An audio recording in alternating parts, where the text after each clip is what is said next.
Eu sou o professor Paulo Rangel Rios, da Universidade Federal Fluminense. Nesse vídeo nós vamos falar sobre o que, na minha opinião, é uma das coisas mais difíceis, eu acredito, quando eu era aluno, e eu acho que para os alunos agora, que é a quantidade parcial molar. Eu vou tentar explicar de uma maneira acessível, mas eu recomendo que todos procurem também nos livros, vejam o vídeo de mais uma vez, porque é realmente fundamental entender o que isso significa e por que o potencial químico, quer dizer, o sentido de do potencial químico ser uma energia parcial molar. Muito bem, então nós vamos começar falando, definindo rigorosamente o que é a quantidade parcial molar, mas acredito que esse não seja o melhor caminho. Então nós vamos analisar com bastante detalhe a solução água-etanol. Por quê? Porque nós queremos entender o que é o volume parcial molar. Tendo entendido o que é, qual o significado do volume parcial molar, então a gente pode passar para a energia livre potencial químico. Então nós terminamos com energia parcial molar, energia livre parcial molar igual ao potencial químico.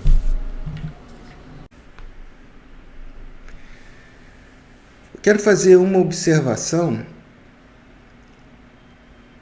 que é essa definição. Veja, é muito importante que a gente se lembre que a definição dessa quantidade parcial molar, Z pode ser qualquer coisa, né? Pode ser energia livre, volume, qualquer quantidade extensiva, entalpia, entropia, tudo isso é passível de você definir uma quantidade parcial molar. Mas é muito importante você se lembrar que essa definição envolve número de moles, mantidos o número de moles das outras substâncias. Vamos dizer que tenha 1000 substâncias. Você só vai variar o número de moles da substância que você quer calcular a quantidade parcial molar. Por que número de moles? Aqui é outra confusão e outro erro que a gente vê muito. A gente quer sempre usar a fração molar, mas nesse caso a gente não pode. Simplesmente, vamos imaginar que a gente tenha um tonel de água. Metade da água seja etanol, metade do tonel seja etanol, desculpe, um tonel, né? Metade do tonel seja etanol e a outra metade seja água, tá certo? Então vamos supor, eu tenho 100 moles de água e 100 moles de etanol. Se eu colocar uma pequena quantidade de água, muito pequenininha, eu vou variar o número de moles de água, certo? Se eu colocar 1 mol de água, por exemplo, eu vou ter 101 moles de água, mas eu vou continuar tendo 100 moles de etanol.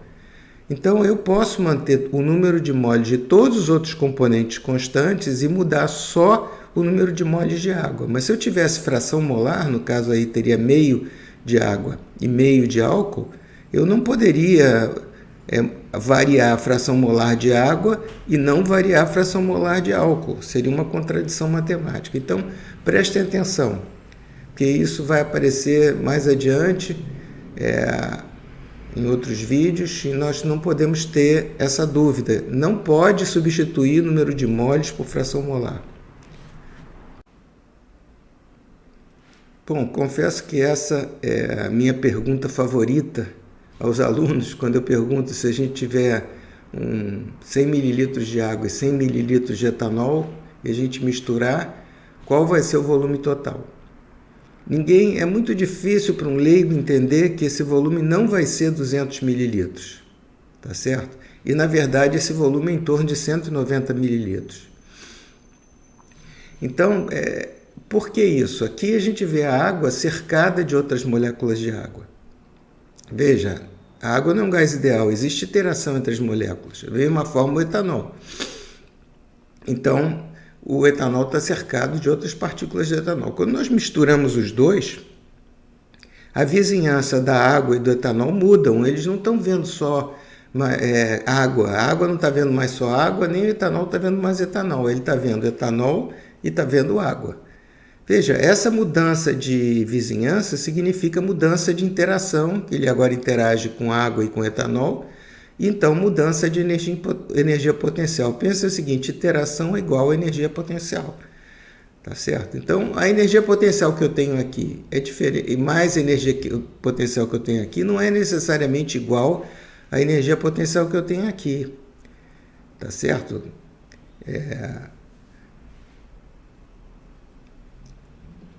Porque agora nós temos, quer dizer, eu estou falando, a energia potencial que eu tinha desse átomo e desse átomo não vai ser igual à energia potencial, por exemplo, desse átomo que eu tenho aqui. Vai ser diferente. Então, essa mudança de vizinhança implica numa mudança do volume daquela substância na solução, tá certo? E por isso nós temos 190 mililitros. Aqui é mais um exemplo, a curva experimental do volume molar da solução água-etanol em função da fração molar, isso eu tirei até da Wikipédia. Como relacionar o volume da água e do etanol puros aos volumes molares da água e do etanol em solução. Veja, a solução existe uma variação negativa do volume à medida que a gente vai medindo. É claro que quando eu tenho água pura e etanol puro, não há variação de volume, evidente, né? Mas, então veja bem, o que a gente está dizendo, baseado até na figura anterior? Que o comportamento de uma molécula de água na solução, quer dizer, se você quiser, o volume de uma molécula de água em solução é diferente do volume de uma molécula de água em água pura. Por quê? Porque a vizinhança que o A vê, quando ele olha pela janela ali, ele não vê mais só A, ele vê A e vê etanol, água e etanol, tá? Aqui a gente tenta ser um pouco mais técnico, então a gente tem água, Na de água, vamos chamar A, e etanol vamos chamar de E. E a gente coloca, como eu falei antes, uma pequena quantidade de água numa solução água-etanol. VA aqui, sem ser em itálico, é o volume extensivo, tá certo? Veja que eu estou transferindo o número de moles. Então, qual vai ser a variação do volume extensivo da solução? Nós podemos escrever em termos de uma diferencial total. Quais são os dois componentes? Número de moles de A e aqui está faltando um N. Número de moles de E, desculpe. Tá certo? Ora, mas nós sabemos que o volume é uma função de Euler, como nós vimos em outros vídeos. Quer dizer, ela tem a propriedade, nós vamos ver mais adiante. Mas aqui basta a gente isolar, tá certo? O termo de água, né? Então, volume parcial molar da água a gente reconhece da definição que a gente deu no início, substituindo Z por VA, e nós temos aqui Ne constante. Então, o volume parcial molar da água é exatamente, nós vamos elaborar um pouco isso, é a derivada parcial do volume da solução em função do número de moles da água. É quanto o volume da água aumenta se eu colocar um pouquinho de... Desculpe, quanto o volume da solução aumenta se eu colocar um pouquinho de água. Tá certo? Se eu colocar 1 mililitro de água, quanto vai aumentar o volume da solução? 1 mililitro? Menos? Provavelmente um pouco menos. Pelo que a gente viu daquele gráfico. Tá certo? Como eu falei, o volume é uma função de Euler, como é a energia livre, como são muitas outras. Eu acredito que eu tenha falado isso num dos vídeos anteriores. O que é uma função de Euler? Uma função tal que uma constante multiplicado por x é igual a lambda, a mesma constante, f de x. Tá? Tem que passar, né? E só por isso se pode passar da diferencial para a integral. Quer dizer, numa função de Euler, nós podemos passar da diferencial que a gente viu no slide anterior para essa integral aqui. Mas vejam, tomem muito cuidado novamente. Isso não é uma propriedade geral do cálculo. Isso só funciona com funções de Euler. E, felizmente, em termodinâmica, nossas funções são de Euler. Isso facilita muito vários procedimentos de termodinâmica, a gente tem que apelar para isso. Então, aqui é o volume total, né, antes da solução, e aqui é o volume total depois da solução. Veja, como eu integrei o diferencial que eu mostrei no slide passado, eu tenho que VA, VA. Então, isso significa o quê, fisicamente? VA é o volume de água na solução de água pura. E o volume parcial molar de água é o volume da água na solução de água com etanol. Tá certo? Então, aqui é a mesma coisa. E que eu coloquei aqui em cima a variação do volume total. Quer dizer, eu posso passar daqui para cá só porque isso aqui é uma função de Euler. Então está aqui ilustrado o que eu falei, já mostrei esse desenho da outra. Finalmente, a gente chega no que eu acho que é a parte mais importante para nós, assim, do ponto de vista de termodinâmica. A quantidade parcial molar em si, é claro, tem uma grande importância por si só, mas acredito que a quantidade parcial molar mais importante para os nossos propósitos aqui seja justamente a energia parcial molar. Energia livre parcial molar, porque essa energia livre parcial molar, a energia de Gibbs parcial molar, é igual ao potencial químico, tá certo?